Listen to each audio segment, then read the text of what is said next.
नमस्कार. KNH news 24 मध्ये आपलं स्वागत. खऱ्या न्याय हक्काचा बुलंद आवाज.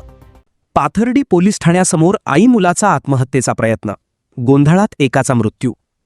अहिल्यानगर जिल्ह्यातील तालुका पाथर्डी येथील औरंगपूर येथील एका महिलेनं गंभीर गुन्हा दाखल करण्याच्या मागणीसाठी सोमवार दिनांक 25 मे 2026 रोजी सायंकाळी पाथर्डी पोलीस ठाण्यासमोर मुलासह अंगावर ज्वलनशील द्रव्य ओतून आत्महत्येचा प्रयत्न केला. पोलीस व होमगार्ड यांनी तत्परता दाखवत दोघांनाही रोखल्याने मोठा अनर्थ टळला. या घटनेमुळे पोलीस ठाण्यासमोर काही काळ तणावपूर्ण वातावरण निर्माण झाले होते. गोंधळादरम्यान विठ्ठल रावसाहेब खवचणे, राहणार आघेगाव, तालुका शेवगाव, हे अचानक कोसळल्याने त्यांना उपजिल्हा रुग्णालयात दाखल करण्यात आले होते.